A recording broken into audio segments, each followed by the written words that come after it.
માંગરોળ તાલુકાના મોટી નરોલી ગામ નજીક નેશનલ હાઈવે 48 પર આવેલા કીમ નદીના પુલ પરથી આજે રેતી ભરેલી એક ટ્રક નીચે ખાબકી ગઈ. આ ગંભીર અકસ્માતમાં ટ્રક ચાલક અને તેમાં સવાર એક ક્લીનર ઇજાગ્રસ્ત થયા છે. માંગરોળ તાલુકાના મોટી નરોલી ગામ નજીક નેશનલ હાઈવે 48 ઉપર આવેલા કીમ નદીના પુલ પરથી આજે રેતી ભરેલી એક ટ્રક નીચે ખાબકી ગઈ. ગંભીર અકસ્માતમાં ટ્રક ચાલક અને તેમાં સવાર એક ક્લીનર ઇજાગ્રસ્ત થયા છે. ઘટના થતાં નદીના પટ પર ઓવરબ્રિજનું કામ કરી રહેલા શ્રમિકોએ તરત જ બચાવ કાર્ય શરૂ કર્યું. તેમણે ટ્રકમાંથી ઇજાગ્રસ્ત બંને વ્યક્તિઓને સલામત રીતે બહાર કાઢ્યા.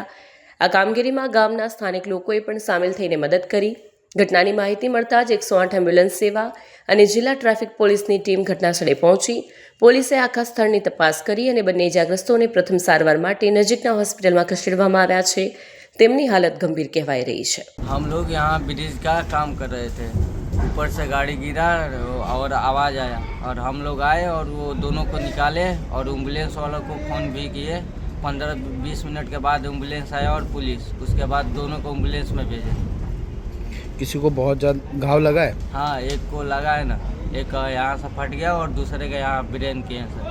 अच्छा, आप लोग कितने दूर पे थे जब ये हादसा हुआ? लगभग 20 या 15 कदम के आसपास। आपको आवाज़ आई? हाँ। आपके साथ कोई और भी था?